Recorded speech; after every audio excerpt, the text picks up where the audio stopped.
السلطان نحن عبيد أعوذ من الشيطان الرجيم بسم الله الرحمن الرحيم دستور مدد يا سيدي المدد يا رجال الله أطيعوا الله أطيعوا الرسول والأولي الأمر منكم.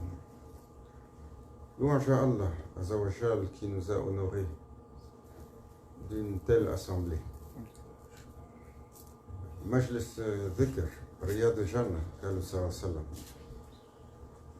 Les assemblées où les gens se rappellent de leur Seigneur, il les a comparés au jardin du paradis. Qu'Allah Azawajal nous accepte dans nos intentions, accepte nos efforts et nous compte parmi ceux qui ont essayé de se rappeler de lui, même pour de brefs instants. Ô combien d'instants nous oublions Allah. Ô combien de pensées ne sont pas pour Allah. Ô combien de paroles ne sont pas pour Allah. Ô combien de regards ne sont pas dans le désir de le contempler. Sayyidina Ali, Karamallah Wajha. On parlait tout à l'heure avec Sidi Samir de l'héritage de Sayyidina Ali. Colossal, mais ô combien ignoré par le monde sunnite aujourd'hui, par crainte d'être associé avec les chiites. Et le prophète sallallahu alayhi wa sallam a dit Ana madinatul ilm wa aliun baruha.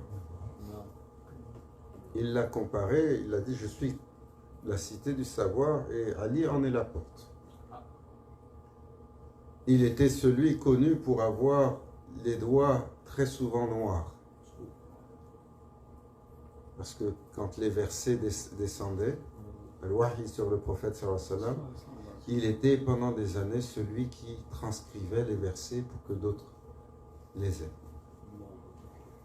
Pour qu'il y ait une trace écrite. Et quand ça descendait et qu'il les entendait, il les mémorisait au fur et à mesure qu'il les entendait, aussi long qu'ils soient. Et la nuit, il les transcrivait. Et ô combien de sagesse, et parmi ces sagesses, il disait tout regard qui n'est pas à la recherche d'Allah est futile et inutile. Toute parole qui n'est pas la mention d'Allah est futile et inutile. Tout ce que tu as entendu qui n'est pas à propos d'Allah est inutile et futile. Et toute action en ce bas monde qui n'est pas dans le désir de servir Allah est également futile et inutile. Alors comment être dans un ibad continu alors que nous savons combien la dunya, ce monde matériel, nous demande.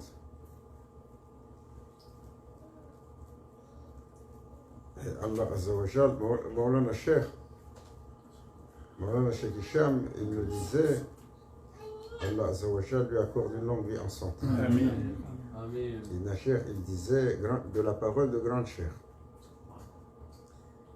Et dès quand le prophète sallallahu alayhi wa sallam a fait Isra al-Miraj, il a reçu pour la Ummah 50 prières par jour. Donc on trouve ça difficile, 5. Et c'est Moussa alayhi salam, quand il a entendu ça, il lui a dit il faut que tu retournes. Il a dit demande à Allah d'alléger. Il dit, moi j'ai été sur ma nation et je sais ô combien les obligations sont difficiles. Le prophète sallallahu alayhi wa sallam, il n'a pas dit non. Il n'a pas dit non. Il aurait pu. Il est l'élu, il est le choisi. Allah lui a donné quelque chose. Et alors qu'il est sur le retour d'avoir reçu les trésors divins dans Isra et Mi'raj, Sayyidina Moussa alayhi salam lui dit retourne et demande. Wow. Et parce qu'il a donné ce respect à Sayyidina Moussa alayhi salam de l'écouter. Pourquoi? Parce que le prophète sallallahu alayhi wa sallam, il a toujours enseigné l'humilité, la vertu de celui qui n'est pas condescendant dans ce qu'il pense. Et surtout, ihtiramul kull, le respect de tous. Et Allah Azza wa Jal lui ordonne, fi Kitab al-Mubin, de prendre conseil auprès de ses compagnons et d'écouter leur point de vue. Alors il a toujours la prédisposition de l'excellence. Quand Sayyidina Moussa alayhi salam lui a dit retourne, il n'a pas objecté, il est retourné. Allah Azza wa Jal a diminué encore jusqu'à ce qu'on ait 5 prières. Il est retourné à 2 reprises. C'est-à-dire, il a reçu, il est venu, il est retourné, il est retourné. Après, il a dit à Sayyidina Moussa, maintenant je suis gêné. Et Grande Chère disait, si il avait gardé 50 prières, Allah Azza wa Jal aurait fait qu'on n'ait pas besoin de courir après le rizq. Parce que quand tu dois faire 50 prières, tu n'as plus le temps. Tu es toujours dans le ibadah. Il aurait fait couler pour la Ummah un rizq qui serait venu sans effet. Mais dans le asbab, un intercesseur est venu pour dire allège. Allah Azza wa Jal a allégé, mais il a également rendu l'obligation de chercher le rizq plus contraignante. Alors nous devons le faire. Et nous nous demandons toujours comment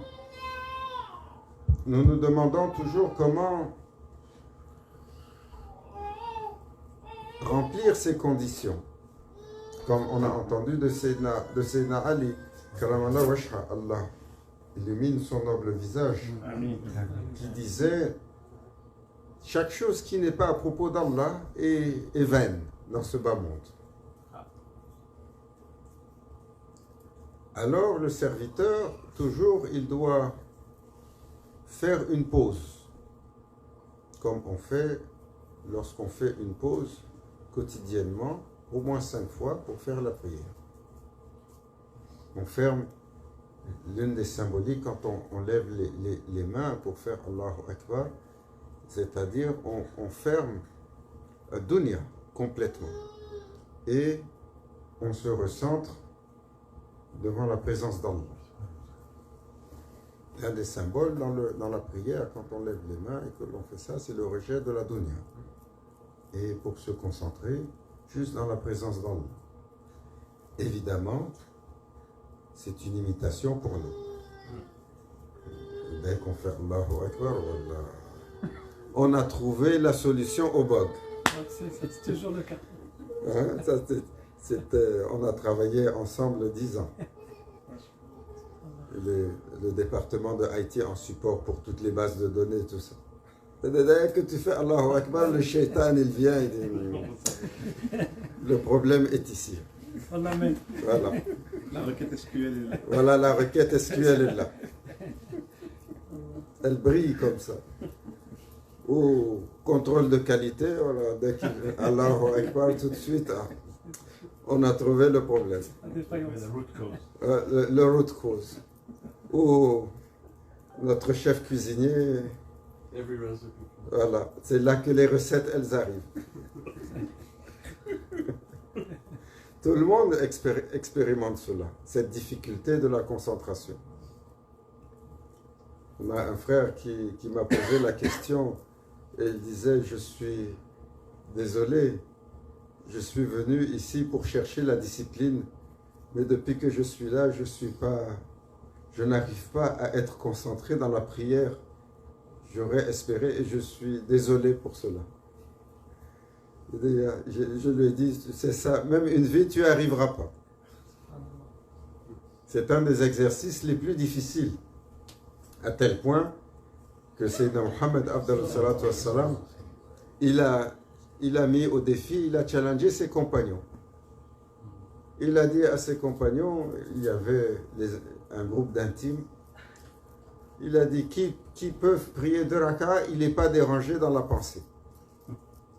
Je lui donne ma djubba. Allahu Akbar. Est-ce qu'il y a plus précieux à leurs yeux que cela? Tout de suite, ils ont tous couru. On va le faire, Ya Rasulallah. On va essayer. Tous l'un après l'autre. Et comme ils sont sincères, ils ne sont pas arrivés. Et tout le monde est attentionné pour regarder Sayyidina Ali. Parce qu'il était connu pour son ascétisme. Et il était présent ce jour-là. C'est lui, quand le prophète sallallahu alayhi wa sallam toujours regardait, il avait toujours la sagesse de plus. Quand le prophète sallallahu alayhi wa sallam a dit qui peut prier la nuit et réciter tout le Coran, les compagnons ont essayé. Ils sont restés debout toute la nuit. Sayyidina Ali, il avait prié un peu, mais il avait dormi. Et le matin, au Fajr, il avait dit, moi j'ai réussi à prier toute la nuit. Et les compagnons, ils étaient perplexes. Il dit, on sait qu'il n'est pas resté, on sait qu'il a dormi, comment il a pu faire. Nous, on est resté debout toute la nuit, on n'a pas réussi. Et alors, sallallahu lui a dit, Ya Rasulallah, j'ai prié 2 rak'ahs, j'ai récité Ikhlas 3 fois. Parce que Ikhlas, sallallahu il a dit, son poids comme un tiers du Coran. Et c'est depuis cela que on récite le 3 Ikhlas dans les litanies chez les musulmans, comme une tradition. Celui qui a récité 3 fois Ikhlas, donc même quand on fait les sunnah et les nafilah, souvent, qu'est-ce que les gens vont faire dans le premier rak'ah? Ils vont faire 2 Ikhlas, dans le deuxième, ils font un Ikhlas. Comme ça, sur 2 rak'ahs, ils ont complété comme la lecture du Coran. Et c'est pour ça que quand on fait, à l'exception de Salat al-Maghrib, quand on fait les wazifas quotidiennes et tout ce qu'on récite dedans, après le adhan, on fait toujours des nafilas.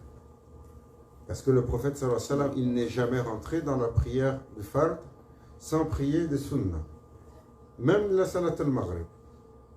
Il avait l'habitude, comme c'est mentionné dans Sahih Bukhari, de prier 2 rak'at rapidement, comparativement aux autres. On précise qu'il priait rapidement parce que le temps du maghrib, il est court. Donc c'est pour ça que dans les wazifas, on prie toujours des sunnahs et après, on va réciter, avant de rentrer dans la prière, Qul Allahu Ahad, Ikhlas 3 fois. Juste au maghrib, on ne le récite pas. Pourquoi? Pour respecter cette sunnah, de ne pas mettre trop de délai après le coucher du soleil pour pouvoir prier la salat al-maghrib rapidement. Et on dit, après maghrib, le prophète sallallahu alayhi wa sallam, toujours il priait des sunnahs rapidement aussi. Parce qu'il a dit, le temps de maghrib est particulier. Parce que quand le serviteur il fait sa prière, les anges attendent. Dès que vous avez fini la prière, que vous faites le salam, les anges prennent cette prière et vont la présenter. Il y a un rituel comme cela. Salat al-Maghrib, les anges attendent un peu. Celui qui fait sunnah, ils attendent, quand il a fini le sunnah, il rajoute sur le fard. Celui qui fait la non obligatoire, ils attendent et ils vont la rajouter sur l'obligatoire et ils montent dans la présence divine pour présenter. Et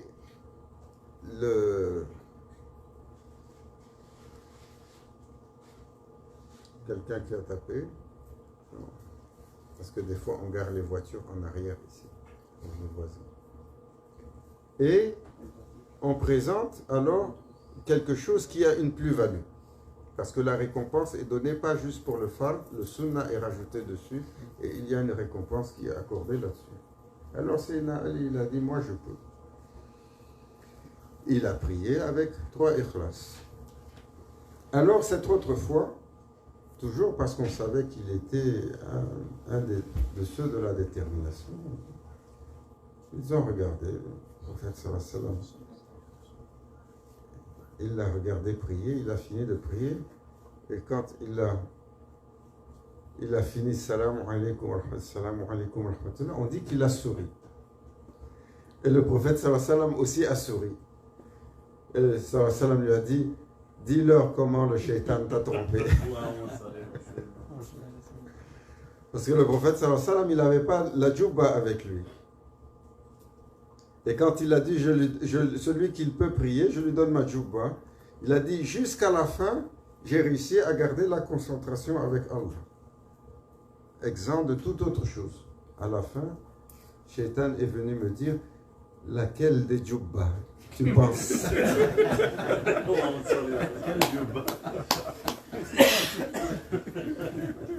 Alhamdulillah, eux, ils avaient des distractions nobles.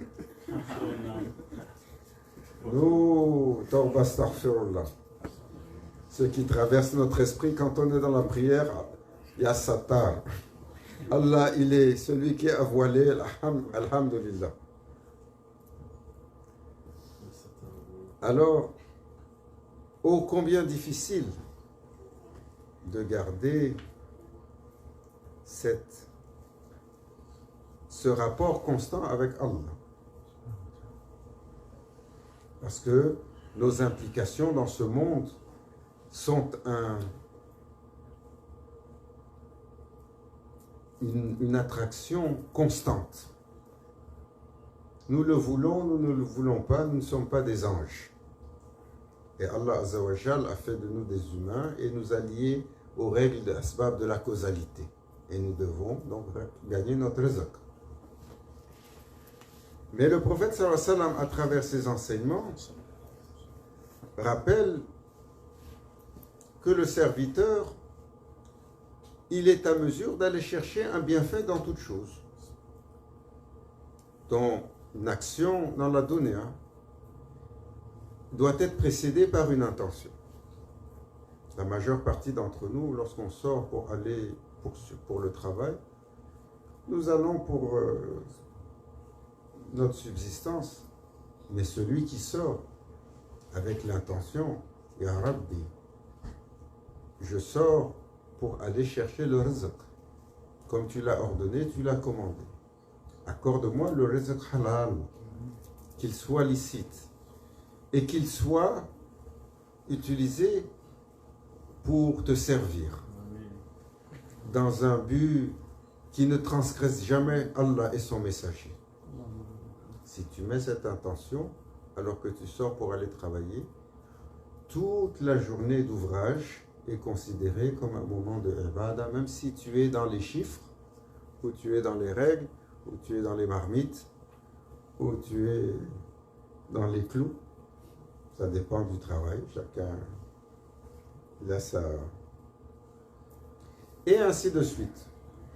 Mais comme on fait la pause 5 fois par jour, pour la prière, le croyant doit toujours se rappeler de faire la pause plus souvent. De faire la pause, que ce soit pour un instant de dhikr, que ce soit la pause pour lire un verset, que ce soit la pause juste pour le tafakkur, pour méditer à propos d'Allah. Ou que ce soit la pause pour muhasaba, pour compter notre journée, pour revenir sur des choses que nous n'avons pas bien fait dans la journée. Ô combien nombreuses.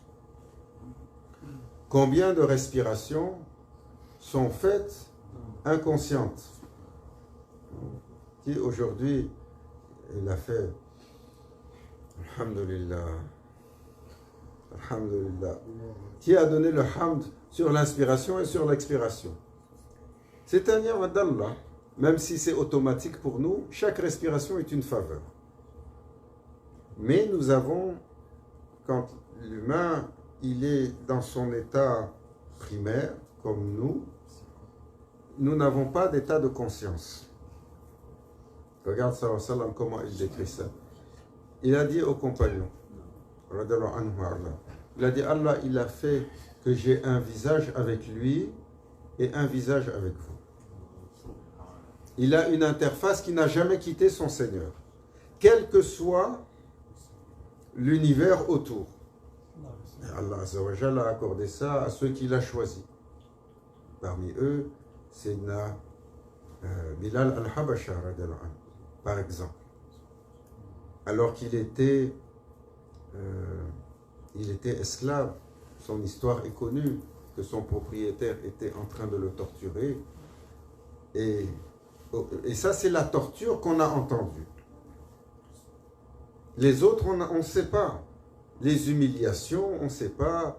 Les dénigrements, on ne sait pas. Les privations, on ne sait pas. Comment ils l'ont martyrisé autrement. Parce que celle-là, cette fameuse torture où son propriétaire essayait de lui faire nier l'islam et qu'il l'a mis au soleil, après qu'il a mis sur lui une pierre. Sayyidina Bilal, il était connu pour avoir une santé. Il était daïf. Il avait une santé fragile. Il était connu pour ça. C'est pour ça qu'on se moquait de lui. Les propriétaires se moquaient de lui pour dire il n'a pas de valeur, celui-là. Il n'a pas de valeur, celui-là. Et quand... Regardez la différence des valeurs. Ils ont dit de lui, il n'a pas de valeur. Pourquoi? Parce qu'il n'était pas... Chez Allah, le prophète sallallahu alayhi wa sallam, quand il parlait de lui, il a dit, quand j'ai visité le Jannah, Allah Azza wa Jal m'a fait visiter durant Isra al-Miraj, partout où j'allais, je voyais des traces de pas devant moi. Et quand j'ai questionné qui était passé ici, on m'a annoncé, c'était Bilal al-Habash. Et il avait il était décrié par son propriétaire. Alors, qui est-ce qui l'a racheté? C'est Abu Bakr al-Sadiq. Dans une fameuse transaction où il a dit, son propriétaire qui l'a vendu, il a dit, quand c'est Abu Bakr al-Sadiq a acheté, si tu avais donné 10 fois moins, je te l'aurais donné.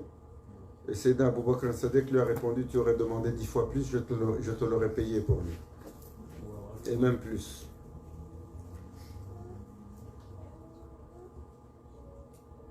Alors, quand il était sous la torture, qu'il était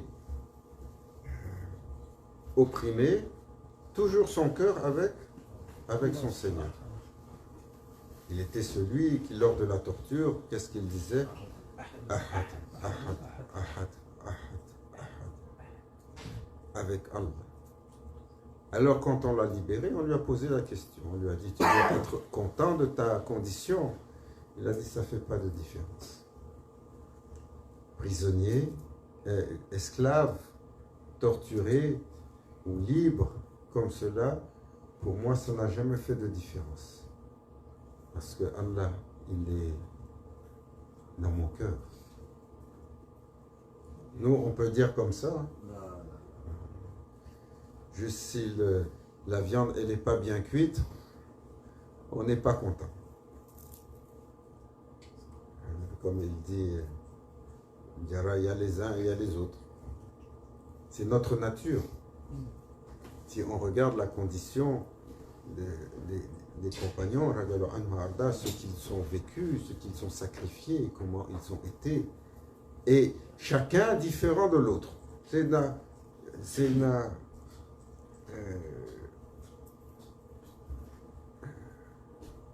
Omar,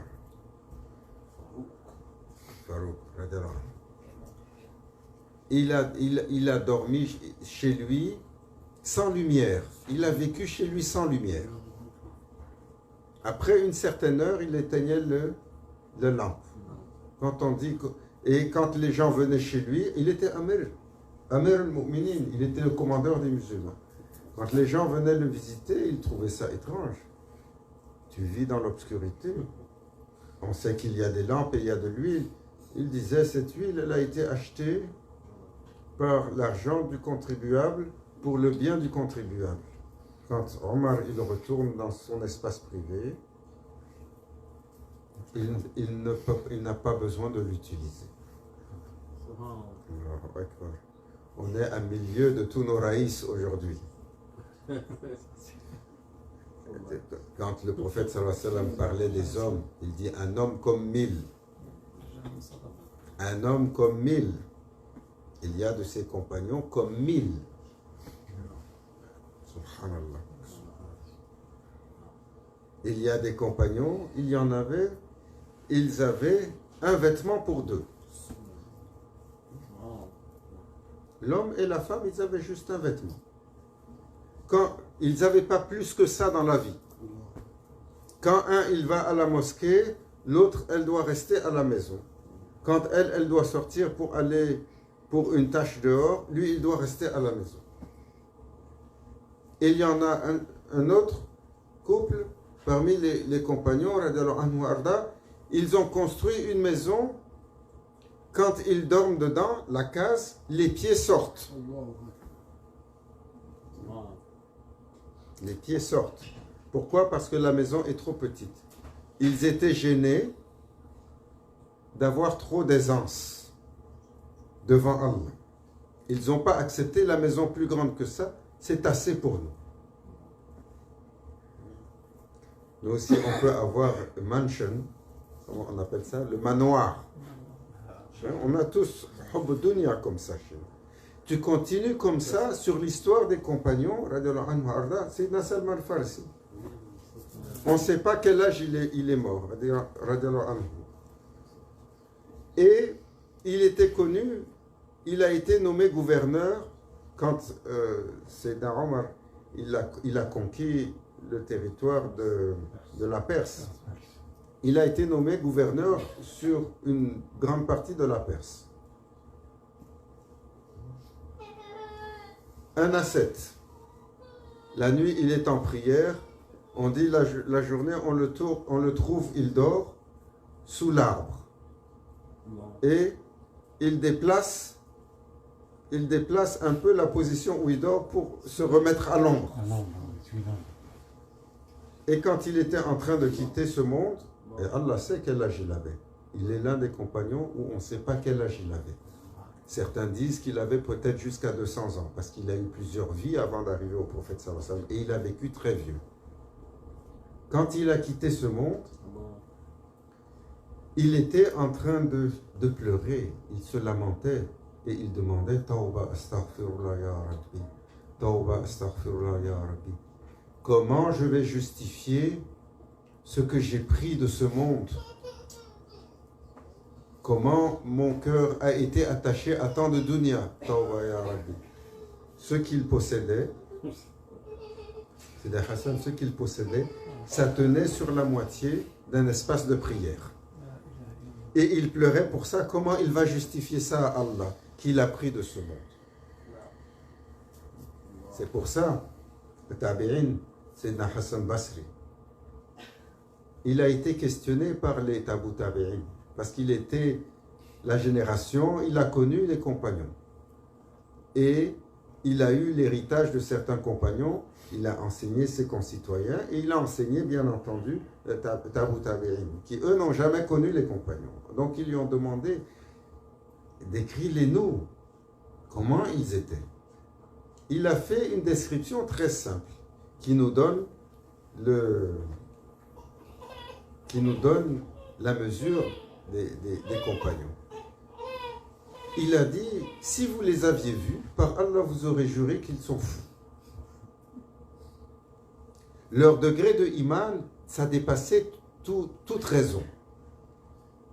Ils avaient un tel iman que leur comportement dans ce monde, pour vous, aurait semblé comme de la folie. Mais si eux, ils vous avaient vu, par Allah, ils auraient juré que vous êtes des shayatines. Tellement vous êtes corrompus, loin de ce qu'ils sont, loin de ce qu'ils ont été.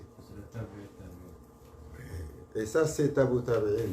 Imagine, 40 générations plus loin, Ahl Akhir Zaman, nous autres, qui ont la prétention, masha'Allah, d'être de bons croyants.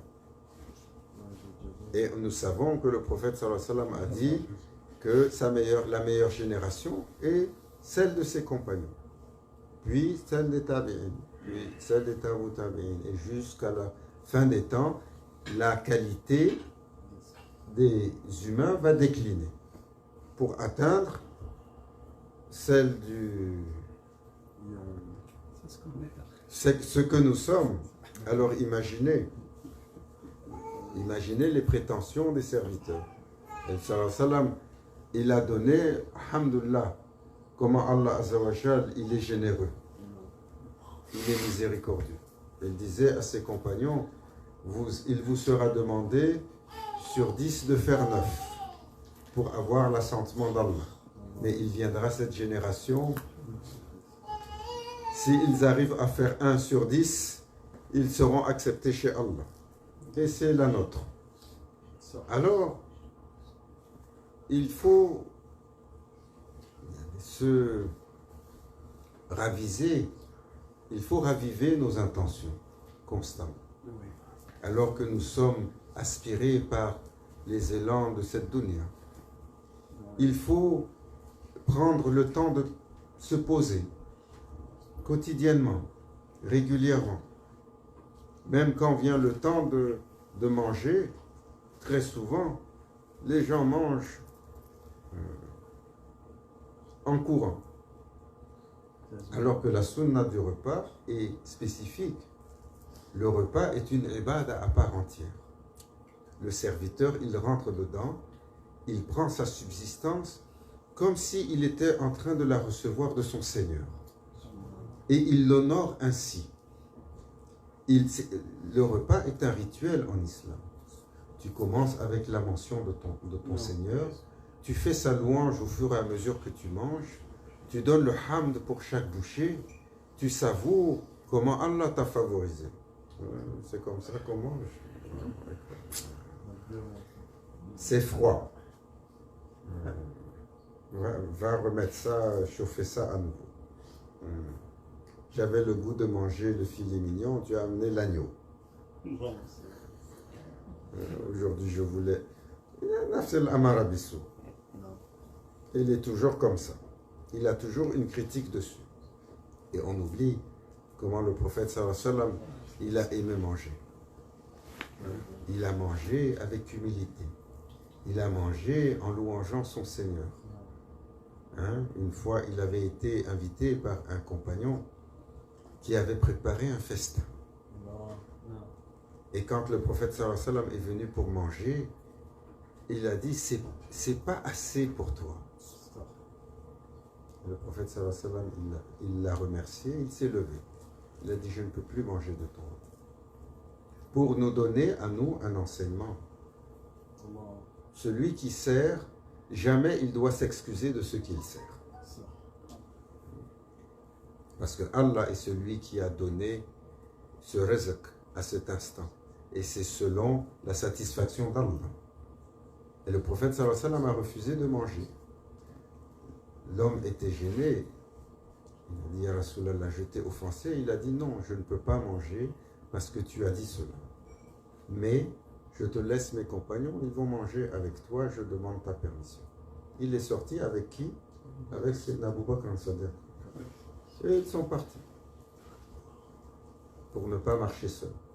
Et sur le chemin, une vieille dame qui l'a vu, oh, Ya Rasulallah, que je te vois aujourd'hui, j'ai toujours voulu te recevoir chez moi, rentre s'il te plaît. Il est rentré. Et elle leur a servi le repas. Qu'est-ce qu'elle leur a servi? Le pain sec, pas première moisson, Dernière moisson. ou pas Mamie Clafouti. Je fais des clins d'œil à nos derviches bourgeois ici qui ont reçu le pain de Mamie Clafouti. On a une boulangerie fancy là du coin on ramasse le pain. Alors les foukara mangent le pain première qualité. Non, c'était pas ça. On décrit le pain comme un pain sec dans une farine. Vous savez, au temps du prophète sallallahu alayhi wa sallam, sur les meules, c'était fait à la main et souvent dans la farine, il y avait également de la poussière, il y avait des cailloux. Si on ne faisait pas attention, on pouvait même se faire mal. C'était ce pain-là dur, avec le sel et l'eau. Et le prophète sallallahu alayhi wa sallam, on décrit comment il a mangé avec appétit, avec joie. Et Sayyidina Abu Bakr as-Siddiq a dit, je n'ai jamais mangé un repas aussi succulent. Baraka. Subhanallah. Parce qu'ils sont les deux accomplis, le prophète sallallahu alayhi wa sallam et son compagnon, dans le hamd et dans le shukr, sur les choses les plus simples. Allah Azza wa Jal leur a fait goûter les saveurs du paradis. Et nous, dans les saveurs les plus sophistiquées, les mets les plus sophistiqués, on n'est jamais content. Et quand on a mangé une demi-assiette, que le ventre est plein, on regarde le reste de l'assiette, on n'a plus envie de manger. Ya Rabbi, astaghfirullah min kulli dhanbi wa masiyati wa min kulli ma yukhalifu din al-Islam. Nous demandons à notre Seigneur la bonne guidance sur le chemin vertueux, le chemin droit, le chemin honorable. De faire de nous de ceux qui n'oublient pas, qui se rappellent constamment, qui marchent constamment sur cette terre dans le dhikr, le rappel d'Allah, que nous soyons en marchant, que nous soyons assis, que nous soyons couchés, que nous soyons dans l'éveil ou même que nous soyons dans le sommeil, que nous soyons dans le rappel. Ya Rabbi, accorde-nous. Pour Allah, c'est rien. Pour nous, si cela nous est accordé, c'est tout. Il est Allah, le Karim, le généreux. Ya Rabbi, barakati Nabi sallallahu alayhi wa sallam, ila hadratina bil Fatiha.